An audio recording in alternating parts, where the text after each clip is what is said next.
Hello, good afternoon, everyone. Good afternoon. Hi, I am Sheila Tillman here. I'm a program associate at the Justice Center and project lead on our What Works in Reentry Clearinghouse project on the Justice Center side. I just want to give you a brief introduction of what Works is before I turn it over to my partners here at the Urban Institute. The What Works in Reentry Clearinghouse is a one-stop shop for research on the effectiveness of a wide variety of reentry programs and practices. It was developed for the National Reentry Resource Center by the Council of State Government Justice Center and the Institute and the Urban Institute, with funding provided by the U.S. Department of Justice Bureau of Justice Assistance through the Second Chance Act. So I'm going to turn it over to my partners at Urban Institute today to give you a brief idea of what the What Works in Reentry Clearinghouse is, and give you a little bit of a background on it and a little tour of the website and give you a little bit of an understanding on how to use it. So with that, I'm going to turn it over to Dr. Nancy LaVigne, as well as her colleagues, Dr. Samantha Harvell and Mathew Lynch. Thank you, Sheila. Hi, good afternoon. I'm Nancy LaVigne. I'm Director of the Justice Policy Center at the Urban Institute, and I'm delighted to be here this afternoon to share more about the What Works in Reentry Clearinghouse and tell a little bit about the background of how we got started with this effort, and then turn it over to my colleagues who will share in more detail how to navigate the site and how we went about populating the site with studies. So first off, what we'll do is talk about the background a little bit, the impetus for the site, review the methodology, and then we do want to spend some time going through some highlights of key findings just so you can get a flavor for what the site offers across an array of topics.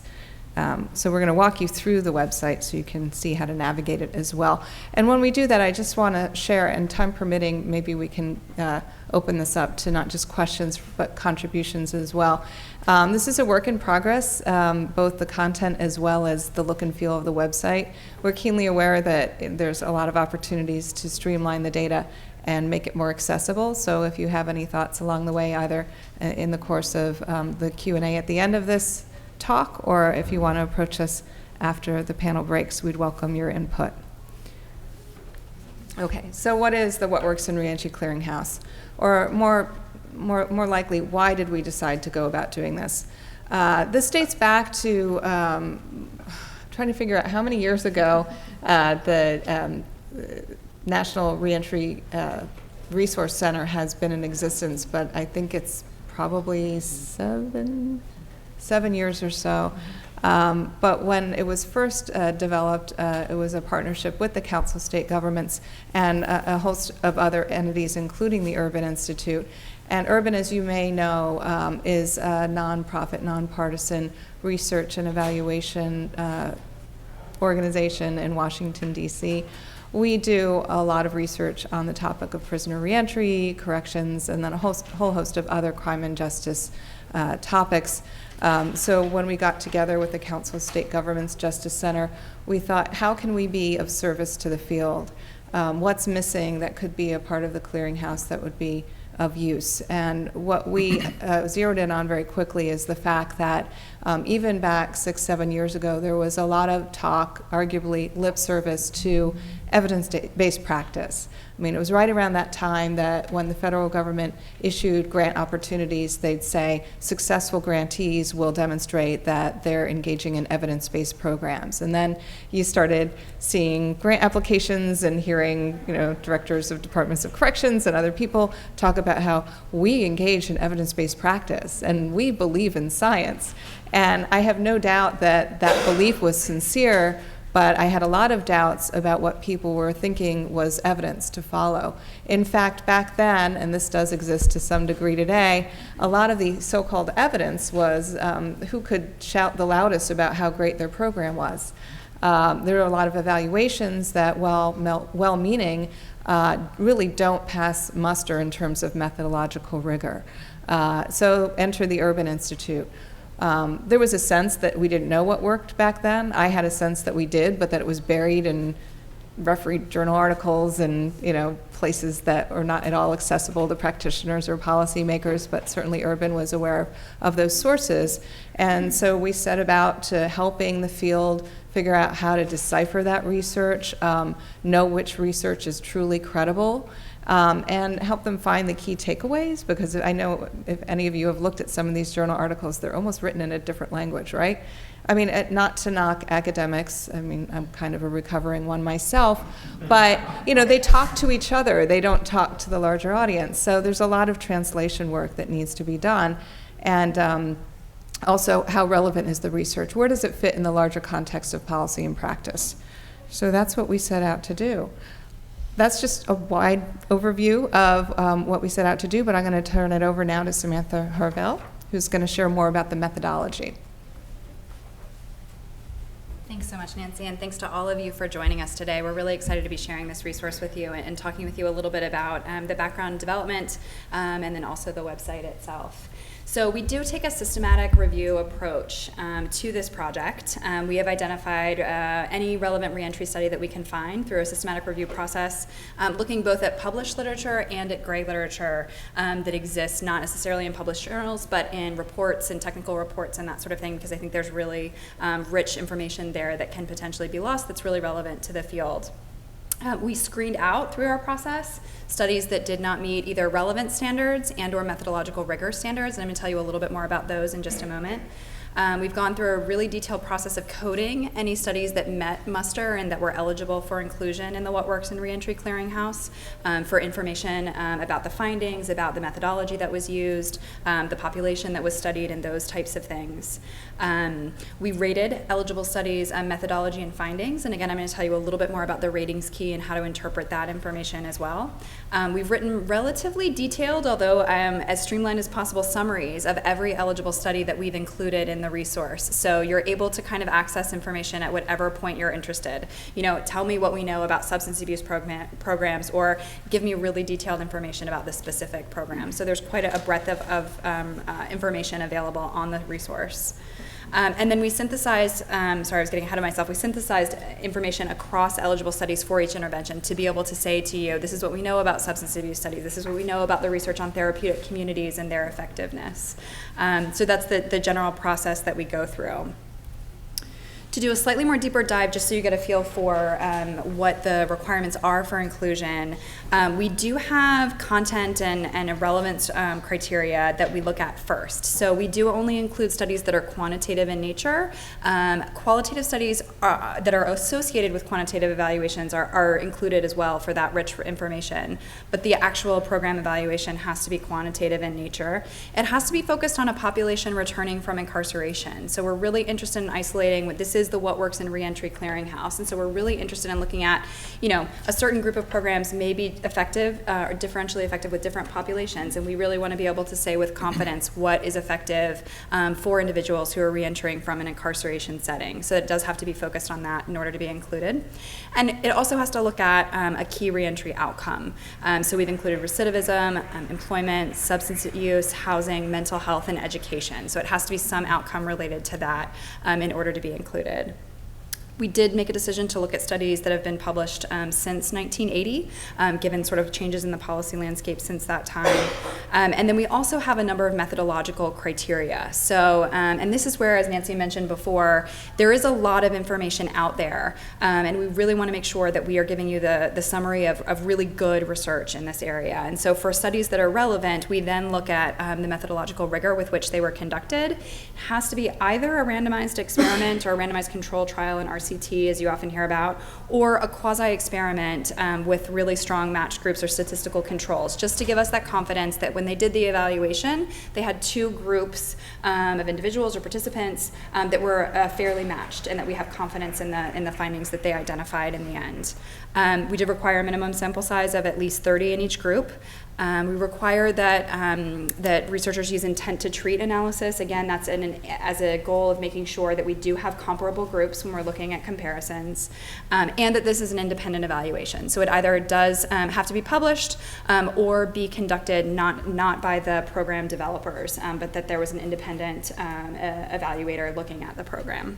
Can you describe intent to treat? A little more that information. Might not be readily known. Absolutely. So the goal with the intent to treat analysis is to make sure sure that when you do the randomized groups, that essentially that you evaluate them based on how they were assigned and not allowing any attrition or other factors to interfere. So it allows you to make sure that, when we randomly assign individuals to two different groups, we have every faith that there's no reason to believe that those two groups differ in any potential way.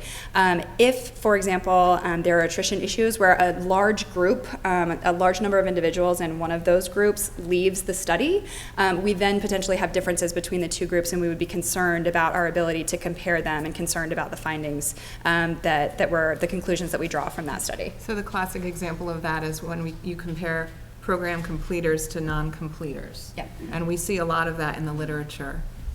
Commonly, exactly. And presumably there are differences between them that would potentially impact the findings and the conclusions that you can draw.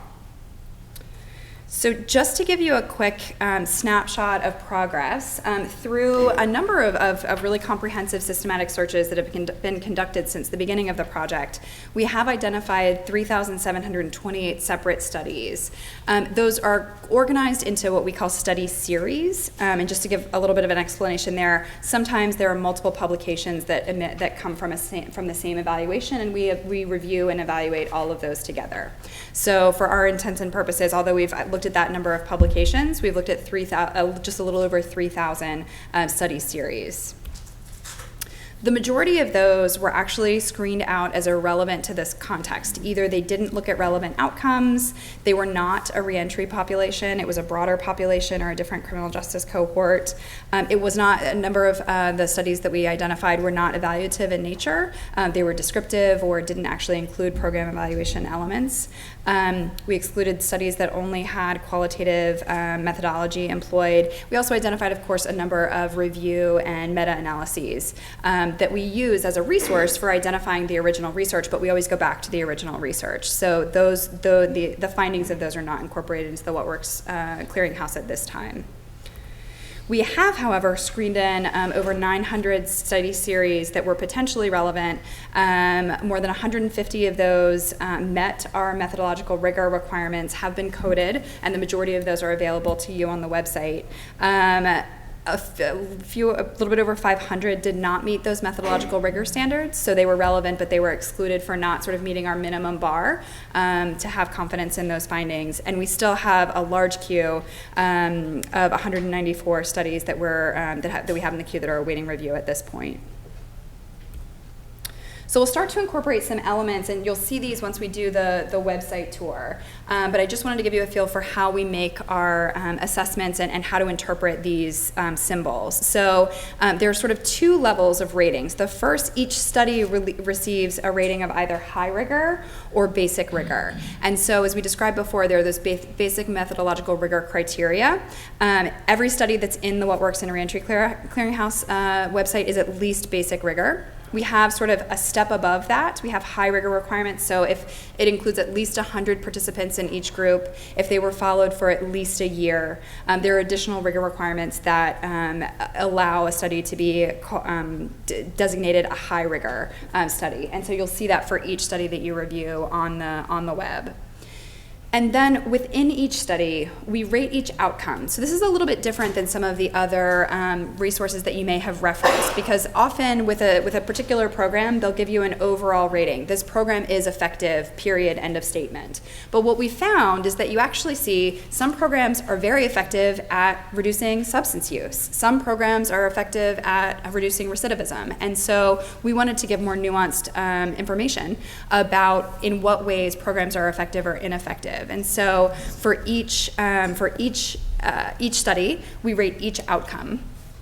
And what we report is the strength of the evidence we have that there is an effect. So you'll see it goes from strong evidence of a beneficial effect, modest evidence, sometimes no evidence of an effect, and then modest or strong evidence of a harmful effect. So just to be clear, we're not necessarily saying that it's a more effective program. The evidence itself is strong that there is a statistically significant difference and there is an effective program there. This gives you a little bit better picture. This is the actual ratings key and what it looks like on the web. So the outcome ratings, sort of simply stated, tell you what the study actually found. So did the study, for example, reduce recidivism for individuals who participated in the program? The rigor ratings kind of give us a feel for how much we can trust the findings, how strong was the methodology for that. Although I would argue, given that our bar, where the bar is set, you can trust all of the findings in here, but it just tells you if it's a little bit, that if they meet that high rigor, they've gone an extra step. But just to be clear, a study could be, for example, high rigor, could be a really good methodological study and show no evidence of an effect. Or it could be basic rigor and actually show strong evidence that there was an effectiveness of the program. So where we are at this point, progress to date, the website launched in May of 2012, and since then we've been working to populate each of the topic areas, and with the goal of completing this in the spring of next year. We're very close. At this point we've completed, you can see a number of topic areas here: employment, mental health, substance abuse. You can see that full list. We're currently working on the last two, which are significant in size. One is comprehensive case management programs and holistic reentry programs. And then the last one is juvenile programs, which is near and dear to my heart given my background, but is a huge additional topic. I say it's not really a different focus area. It's almost like doing this entire thing again, because of course we have juvenile employment studies, juvenile mental health studies. So that's been a really exciting undertaking as part of this work. And that'll be the last topic area that we populate. At the same time, we've been going back and updating. So to date, we've updated the employment and housing topic areas and the mental health topic area, conducting new searches, making sure we've captured any research that has come out in the years since we did the original search, and we'll continue to do that on a rolling, ongoing basis moving forward.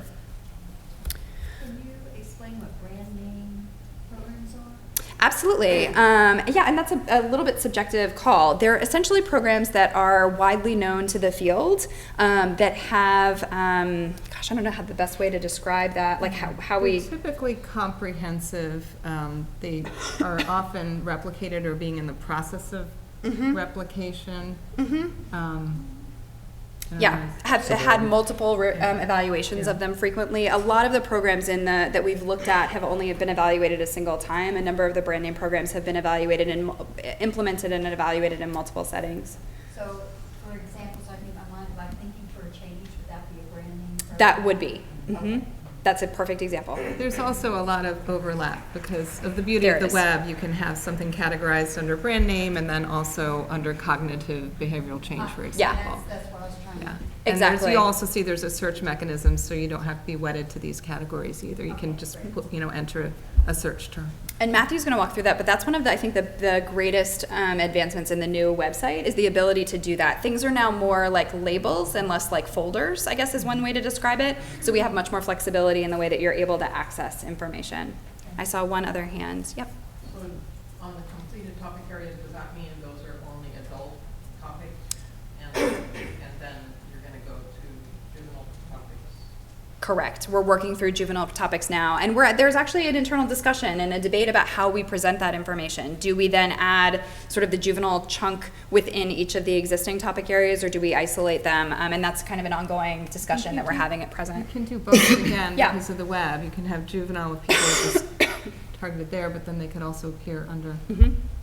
But you wouldn't want to summarize them that way, would you? Right, that's the Yeah. kicker, is so you can access this information many different ways. Yeah. The key is us making sure that we have sort of synthesized in the ways that are most useful for the audiences that we have, for the practitioner and policymaker communities, to make sure that you can access those key takeaways and the ones that are most relevant to you. So if you have any feedback for what that would be, we would welcome that for sure. Any other questions? Okay, with that, I'm going to turn it over to Mathew to do a quick review, quick tour of the website. Not quick, I shouldn't say quick. Take your time. This is an important piece of it. Good afternoon, everyone. So I get the pleasure of doing the actual walkthrough, and I like to move around a lot, so that's actually really good for me because I don't have a laser pointer, so I'm going to be going over to the presentation board here to provide you with details on like where I'm going to be clicking, what I'm going to be working through, because this is done via screenshots. It's not done, I'm not having access to the internet because we ran into some issues with that before, so I wanted to make sure that all the information was here for you, and I could do a pretty good walkthrough. Now, I'm a researcher, so I like polls. How many have ever accessed the What Works in Reentry Clearinghouse website, other than the four in the front that work through it all the time? A handful, right? A handful. So hopefully by the end of the day, you will have a better understanding not only of what's what's capable within the website, but also where you can go get information depending on the type of individual that you are, whether you're a researcher, practitioner, funder. There's different places to get this type of information, and there's different ways to kind of dive into the website depending on the type of person that you are. So the very first thing that we come to here is the web page of the What Works in Reentry Clearinghouse. There's a couple of things I'm going to point out right away that I'm not really going to be focusing on, that being the very top bar here, which is much more of the Justice Center's access to their website. You can search programs and search within the Justice Center's website, but specifically we're going to be focusing on the What Works in Reentry. Here's the web page. So again, the very top piece is the Justice Center's search tools, but I'm going to draw your attention to some very specific pieces of this that you will then be able to navigate. And you can choose to navigate this any certain way that you want to. The search tool itself is available right up here in the top. It is probably the most useful tool. We're going to get to that a little bit later in this discussion. It has a couple of options here, whether or not you want to browse certain focus areas or interventions. The focus areas are actually listed here on the side. We're going to have more of those as we continue.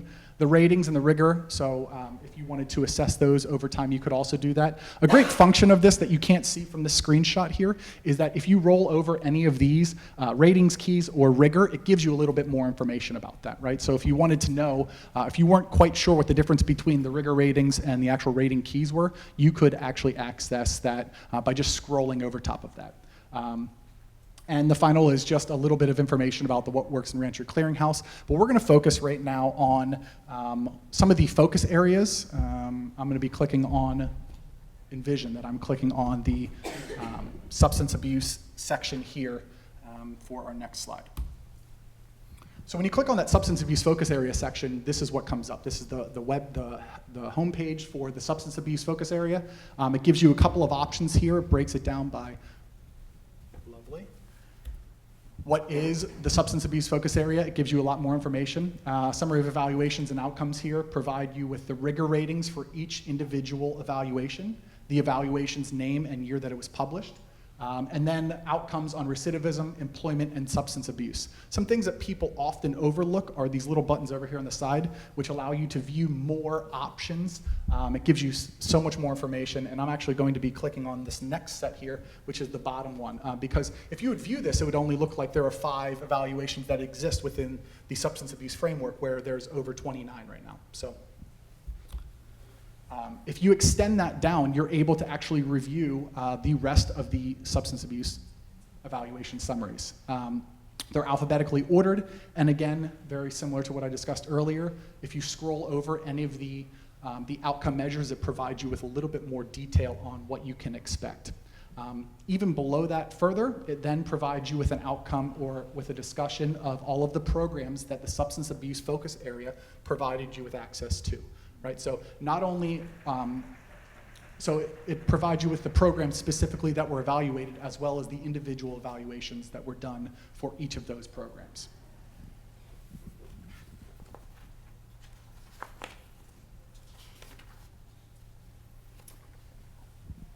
Next, I'm going to focus, I'm going to click down here on the Amity in-prison therapeutic community option. Or I'm sorry, it just scrolls down to the rest of the programs. Again, there's a lot more information that's available, just having access to that. So the first of which is the programs and the 22 results that exist for this within the 29 evaluations of the substance abuse programs. So 2 separate, unique pieces. One of the pieces here that we decided to click on was one of the actual programs, right? The CREST program that falls within the intervention, therapeutic community, and the focus area of brand name programs. So this answers your question a little bit, brand name programs and substance abuse. So you can access the CREST program from both the substance abuse focus area as well as the brand name focus area program search. It also allows you to search within interventions, right? So now we're not just capable of assessing, knowing a program, but if we wanted to know a specific intervention, many of us have heard about therapeutic communities and their ability within prisons, it allows you to search within that. So you would still get to the CREST program, whether or not you decided to search through focus area or intervention type. Within the CREST program itself, it allows us to examine those evaluations. right? The very first thing I suggested was for the substance abuse program itself, or focus area, it has 22 programs that are used. CREST is one of them. 29 evaluations, and you can see how the overlap. There's 2 evaluations for the CREST program that exist here, 2000 and 2009. It also gives you a quick rigor rating. You can click on the evaluation, as well as outcomes on recidivism, employment, and substance abuse. The function that I selected next was, we could have easily gone into the actual intervention itself, which we will get to, I promise. But instead is this browse function, because I provided you with an opportunity to search within the intervention itself or the focus area. So now we've provided the home page that exists whenever you find yourself looking at either the focus area and or the interventions. So you can search either of which. The next selection will be selecting the halfway house intervention. So now we're searching within the intervention type, which therapeutic community was one of the types, halfway house, community-based substance abuse treatment, and so on and so forth. So within halfway house, again, it breaks it up into the exact same, so you just enter the resource a little different, right? Whereas before we did it through the focus area and the program, now we're capable of looking at it through, I don't know what's going on, through the intervention. So our intervention we selected was halfway house. It provides us with our 3 descriptions here of our intervention, or evaluations of halfway houses, as well as the programs that are assessed. So for halfway houses, there is 1 evaluation of each of these 3 programs that are assessing halfway houses. Again, gives rigor rating, our outcomes on recidivism, employment, and substance abuse if they are available. And so I'm just going to go back a little bit. I'm now going into the actual program here, so we're going a little bit deeper into each of these pieces. Halfway houses in South Florida. So again, it will describe specifically which focus area it came from. This only came from 1 in housing. Interventions, only halfway houses. It provides the evaluation that was done. The Kleinman Straffen, it's decided to jump ahead for me, to the actual evaluation itself, which was done in 1992.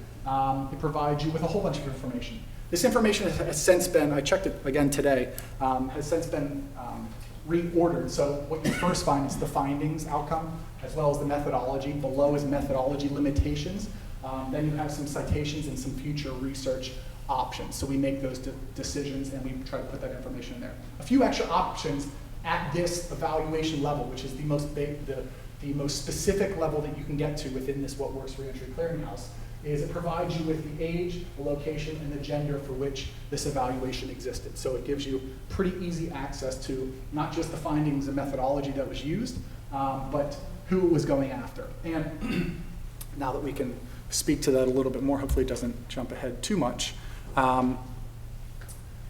This allows you to search within whether or not the programs are evaluations. And again, it gives you our options here. What we've done in this search is we've used the actual toolbar up here and have selected or typed in substance abuse. So now we're attacking it from a different direction. Now we're inputting, say we are an individual who wanted to know something about substance abuse programs or evaluations or interventions. We could access it that way as well. We have 72 results for programs, and I believe it's 85 results for the interventions or evaluations of those 72 programs. And what I think is one of the best, if I were entering the What Works in Reentry Clearinghouse, which I do quite often, is I would use the little magnifying glass option up here, where if you click on that, you can enter it from any number of ways. How many of us have ever wanted to assess a different type of program with a different type of population and so on and so forth, and you want to see what's available for each of those? Well, it does give you that option, which is excellent. If you click on the little magnifying glass up here, it gives you the option to select from focus area, intervention, evaluation rigor, age group, gender, and outcome evaluated. And it lets you select multiple from each, right? So if you wanted to identify substance abuse programs that existed for adults, for a mixed population, and it assessed recidivism, you could do that. And you could find the actual evaluations, programs, interventions that do that. So it's one of our best resources. And the final resource that exists here is the help function. So if you forget or are having trouble navigate, this gives you an option to come back to and address any questions that you have. Again, I think this is a learning a website that we're open to everyone's feedback on. The access to a lot of the stuff that I find relevant exists up here in the search function, the magnifying glass option. But again, it exists for you to find and to search whether or not you are a practitioner, a researcher, a funder, or even more. So I think it has a lot, it provides the information that we have here, which is a lot of information in a very streamlined approach. So are there any questions about how the website works? I challenge each and every one of you to go and to try this in the coming weeks to see what kind of information is there, whether or not you're looking for program-specific or evaluation-specific information. So, yes? A couple of slides back, can you go back and explain program versus evaluation and intervention? Sure. I think I just got a little lost on you. Sure. Okay. Probably work from the very beginning, right? So the program exists, the focus area program is, would be identified as like the CREST program or Savory or some sort of a brand name program or substance abuse program. It's one of our main focus area headings that exists. The interventions within those and the evaluations that exist within those are the actual evaluations of those programs, right? So within the substance abuse focus area, the evaluations, I'm so sorry. I don't know what's happening here. The evaluation that exists within that is for a specific program.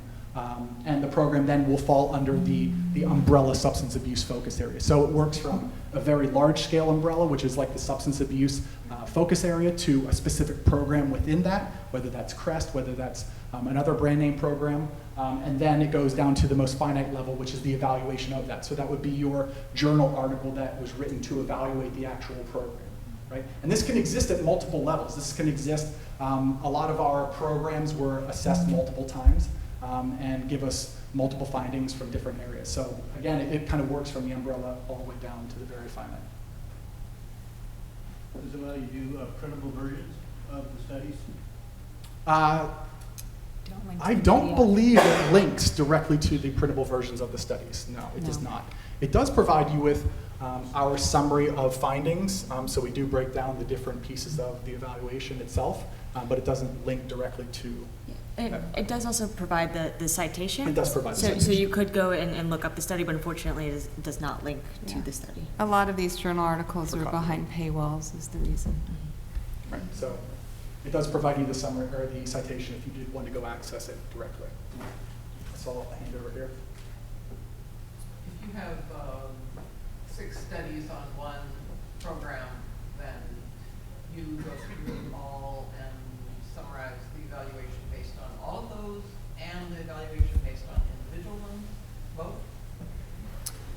At present, just based on individual, but the goal is this is actually, and if anyone has accessed the website prior to this new version, this is something that changed, is the way that we organize the information. We do not on the current website synthesize information synthesize research findings at the program level. You would have to look at each individual evaluation, but we're working on that, on the synthesis of both, to include both.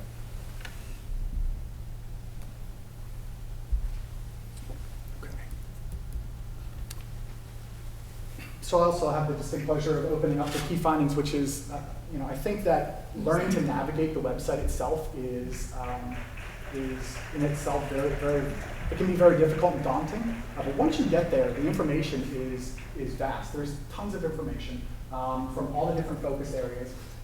So to date, we have published 9 focus areas, and we're going to be starting with the first of which. I gotcha. Thank you. So transitioning to some findings here, I figured why not start with the substance abuse programs, which was what I discussed or showed you how that was overlapped with the demonstration that was just happening. And I also think it's relevant too because it is one of the larger focus areas that we have published to date, right, with 29 studies, and you'll see the difference that exists between even the 3 that I discuss.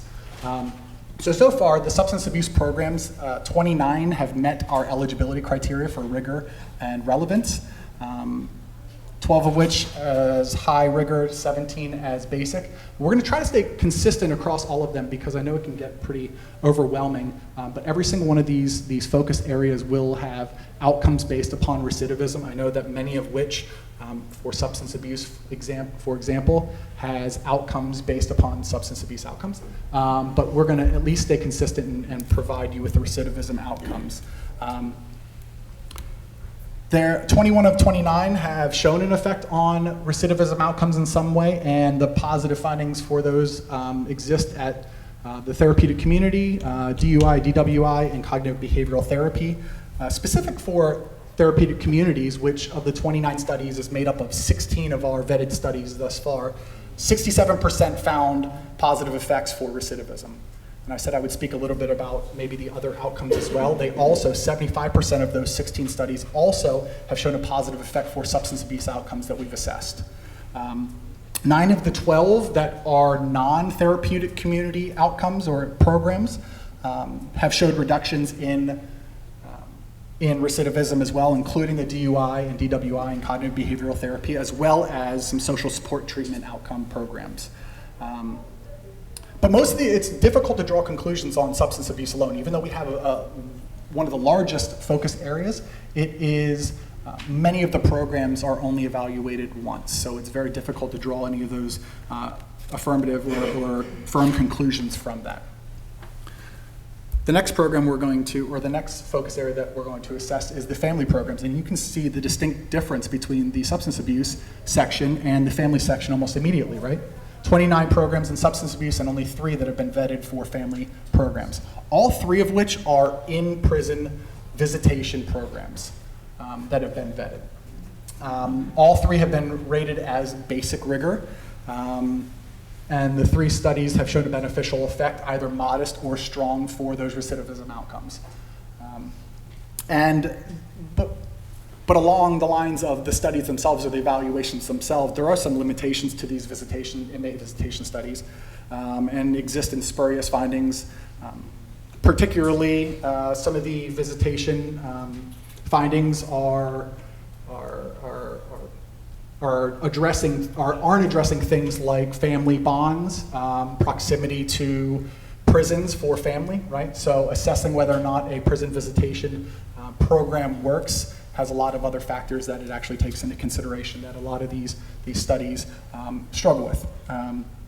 So with only of the 3 vetted studies, and all of which are the in-prison visitation, we need many more rigorous studies that meet rigor for visitation, as well as other just primarily family-based outcomes. And the final finding section that I'm going to be discussing today is the education programs. We have 10 studies that have met criteria for this. 7 were rated as high rigor and 3 as basic. 3 out of the 10 found evidence. 3 out of the 10 that assessed recidivism found an effect on recidivism in a positive direction.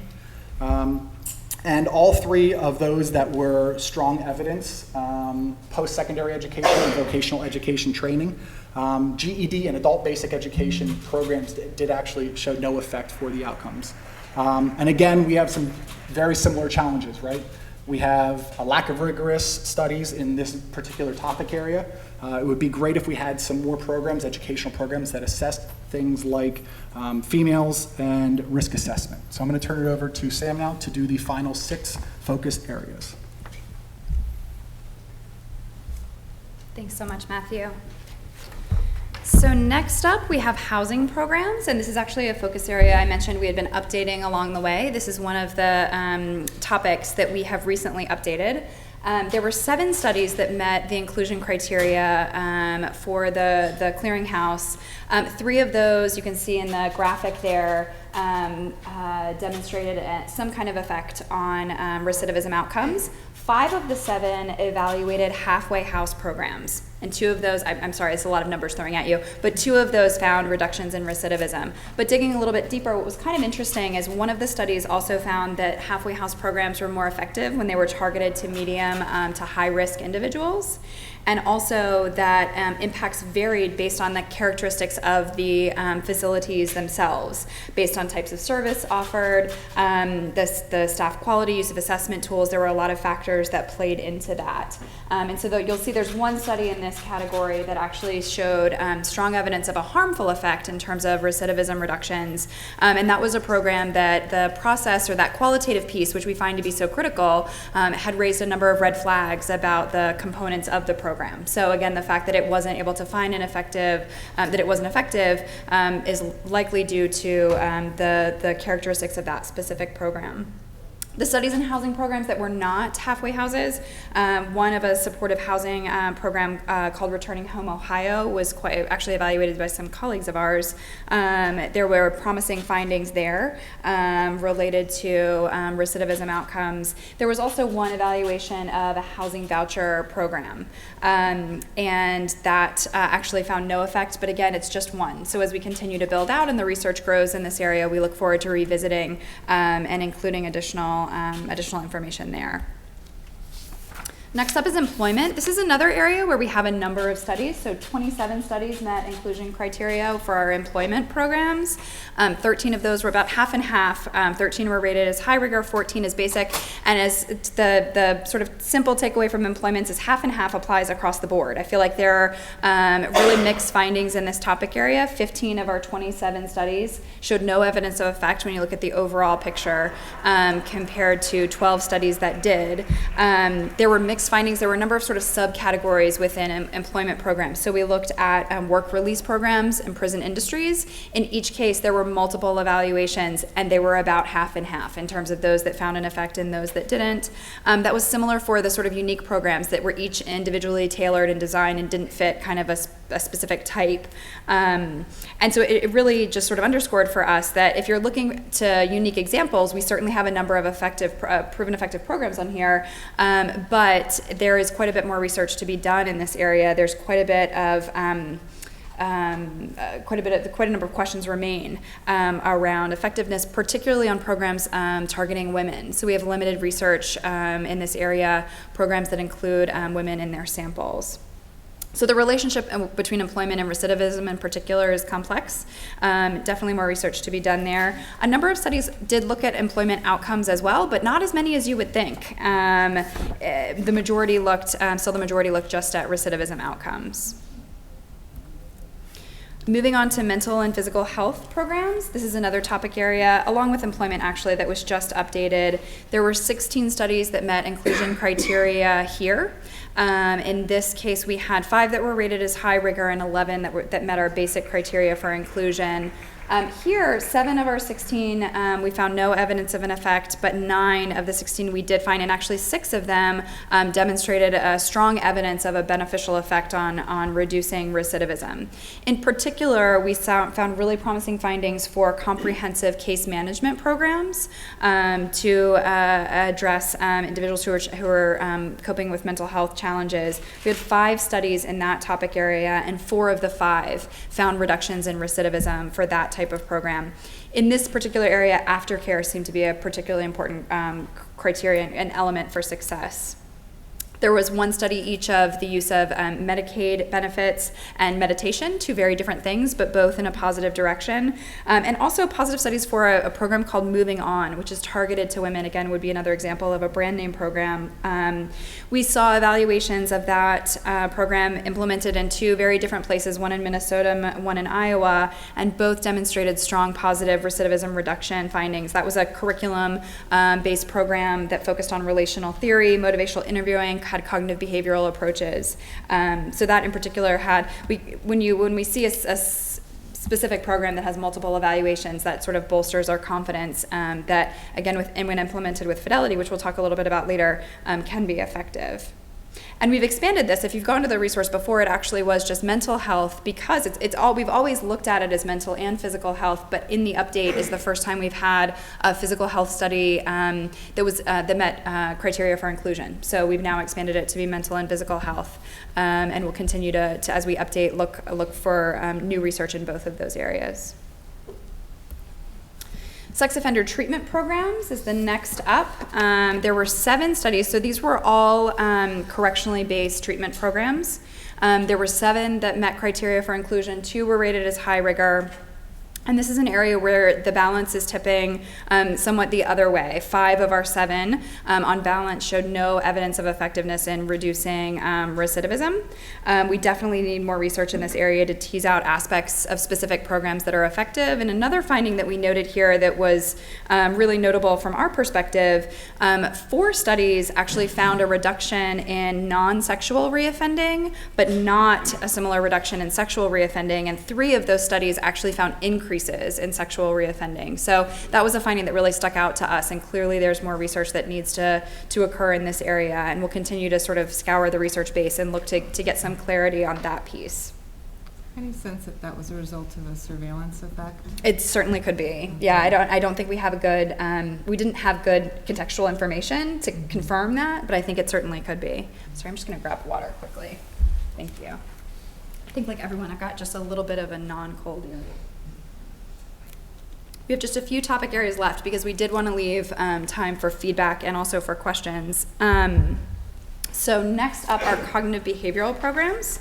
And this is another area, this was a difficult area to define because this is really, a treatment modality. There are a number of programs, as I've mentioned, as we've talked through, particularly in substance abuse and sex offender treatment programs, that have cognitive behavioral treatment components as one piece of a larger, more comprehensive approach. We tried to isolate those programs that really were specifically and solely cognitive behavioral programs, did a very thorough, really extensive search in this area, and actually only found 9 studies that met our criteria for inclusion.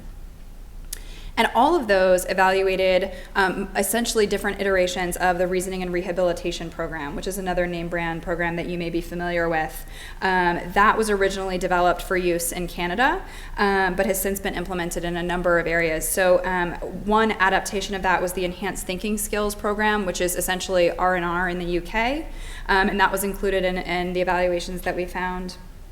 There was the Cognitive Skills Training Program, another program that was based on the R&R program, actually also replicated in Canada, but targeted really at those who are most likely to benefit.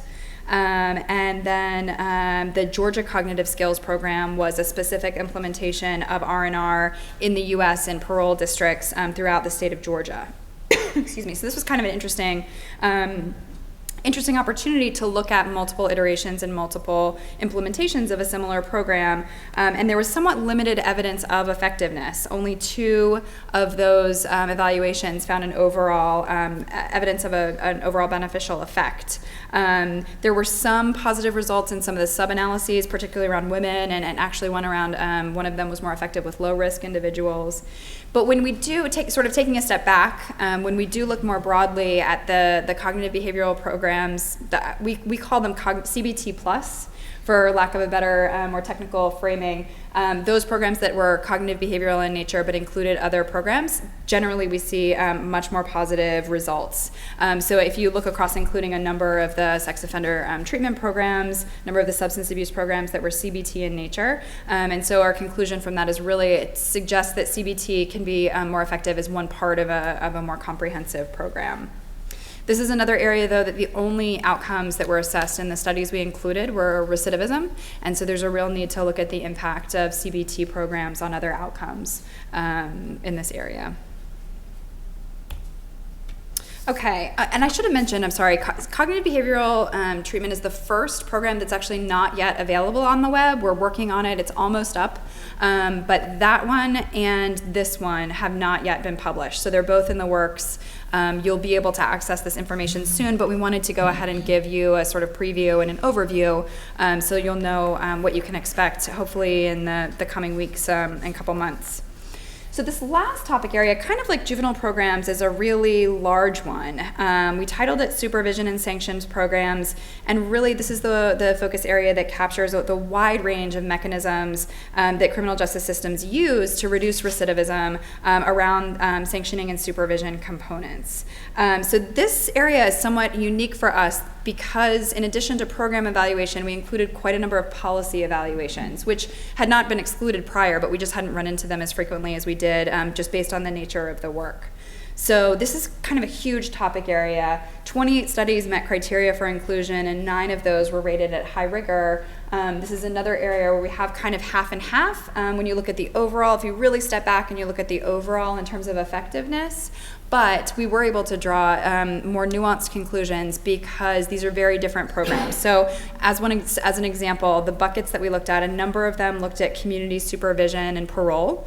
The takeaway there essentially is that a couple of studies that we looked at and included that evaluated the effectiveness of releasing individuals to supervision versus just directly to the community without supervision is more effective in terms of reducing recidivism. We had a study that looked at earned release policies in a state that allowed individuals who are incarcerated to earn additional days off of their time based on good behavior and completing other requirements. The findings there were also very promising. Again, there were recidivism reductions. It's only a single study, so we need to continue to build that out. Another topic area we looked at was correctional therapeutic boot camps, and I think that the common rhetoric around this is that boot camps don't work. The ones that we looked at actually showed some evidence of effectiveness, but part of that is because they were therapeutic in nature and not necessarily the kind of structured model the way that we would picture it. So, but there was evidence that correctional boot camp models that incorporate therapeutic components like cognitive behavioral treatment and wraparound services and that kind of thing can show evidence of effectiveness. 3 other buckets within here we looked at, and these aren't the only buckets we looked at, these are just the buckets describing those that actually were included in the resource. But we also looked at restorative justice programs, we looked at reentry courts, and we looked at a large body of studies around sex offender registration and notification. In each of those areas, again, it was kind of half and half. We had multiple studies in each of those areas, and half of them showed effectiveness, half of them didn't. So again, that's why it's really helpful to be able to access some of the more nuanced information, I think, to figure out what, to start to try to decipher what's critical to success around these programs.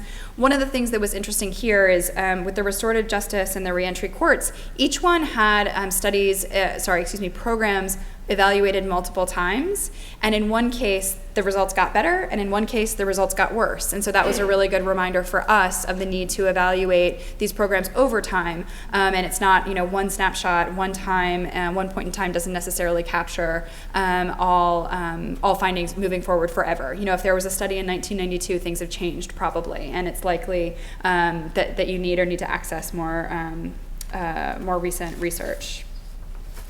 So I know we're probably short on time, and I do want to leave questions, but I just wanted to go over a couple of kind of bigger pictures, stepping back, not necessarily looking at specific findings, but just what is the takeaway on, as Nancy said, she suspected we do know what works. We do know a lot about what works, but the research base is also limited. Only about 30% of the studies that sort of met our criteria for relevance that were quantitative evaluations that looked at the program implementation with a reentry population. So if it was relevant, only about 1/3 of those, fewer than 1/3, actually met criteria for inclusion. And when you look at the main reason, the primary reason that they didn't make it, it's kind of across the board. There are a number of reasons, a number of criteria that they didn't meet. They only looked at program graduates, for example. That was the intent to treat issue that we discussed earlier.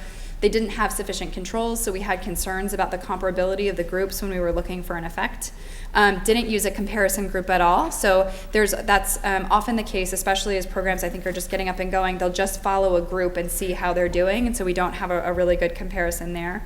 Some were excluded for small sample size, and then there's a chunk that were excluded for other reasons that essentially are judgment calls made by our senior reviewer team, and that's something we didn't describe very well. Again, we're trying to cover a lot in a short period of time, but we do have an incredible team of coders, some of whom are here with us today, but also a senior reviewer a couple of senior reviewers who are doctorate level researchers with us who vet and evaluate these studies. And so if they have a concern for a reason that's not one of these kind of classic exclusions, they can sort of kick a study out.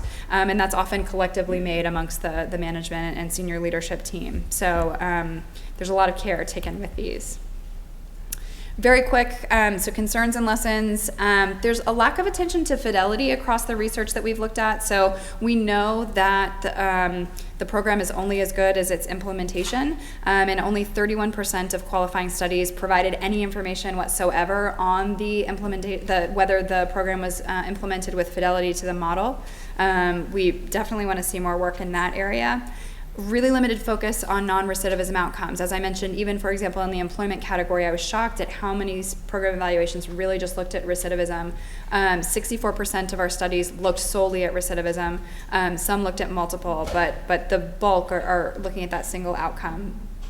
And then occasionally we have omitted incomplete information that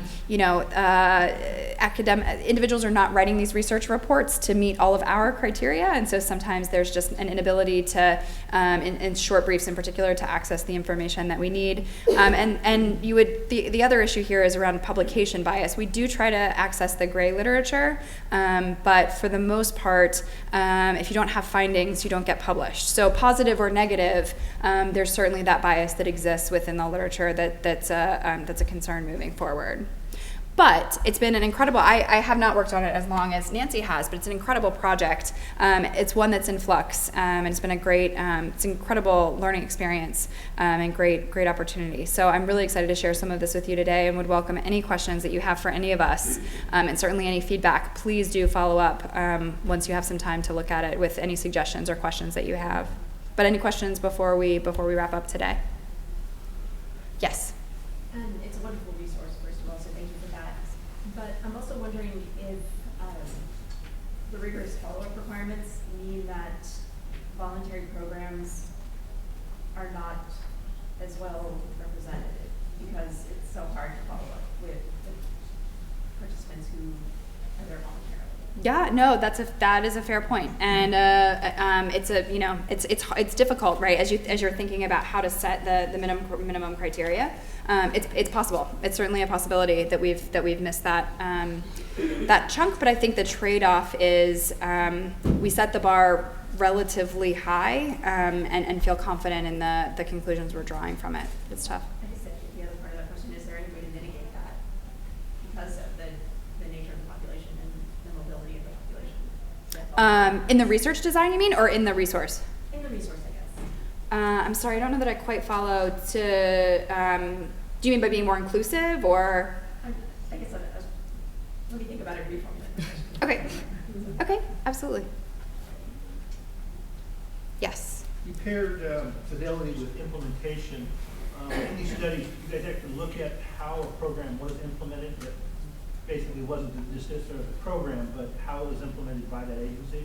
To the extent that we are able, we do. So when I say that we only look at quantitative evaluations, there has to be a quantitative study, but we do a really comprehensive search to try to find any qualitative process evaluation, any report that's related to that study that's available. And there is a section, I don't know, we may not have demoed it in the walkthrough, but when you go to the actual study, one of the headings is quality of implementation findings, and we report there anything we have positive or negative. A process evaluation was conducted and we know XYZ, or more commonly, unfortunately, is no quality, implementation quality or fidelity information was reported. But we do search for it, we summarize it where we have it, and that section appears everywhere. So you'll know when you look at a program, it's not blank. It will either say we didn't have any information or this is what we know about it.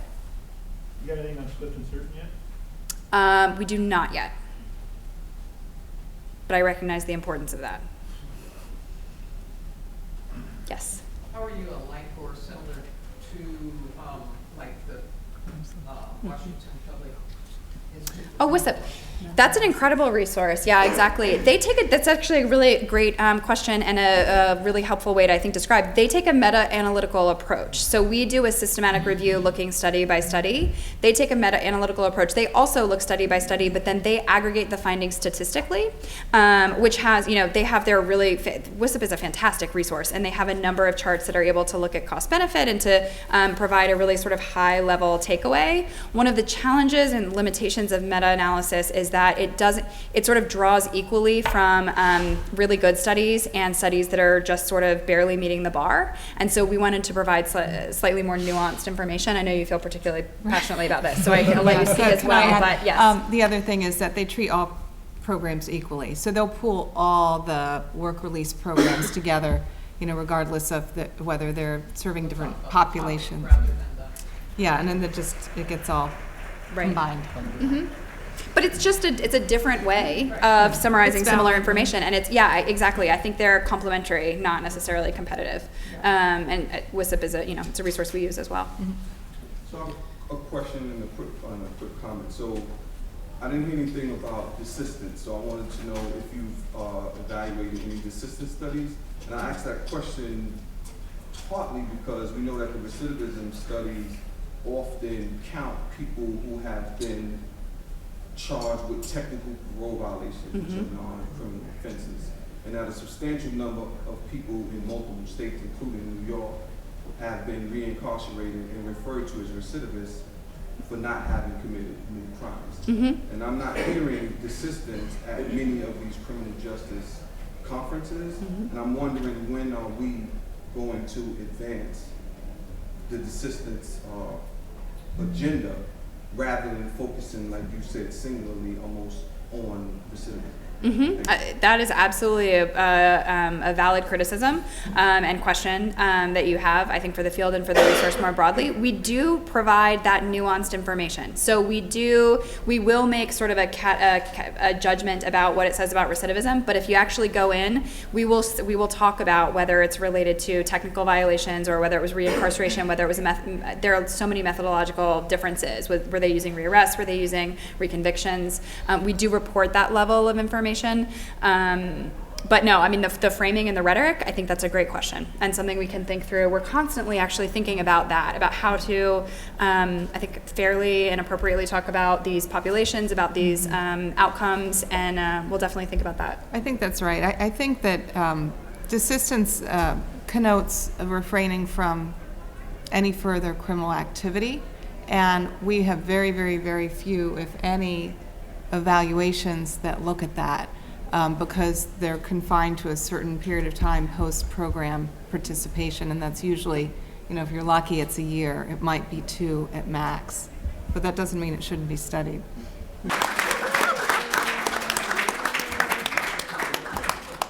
Thank you very much. Thanks so much. I feed on it.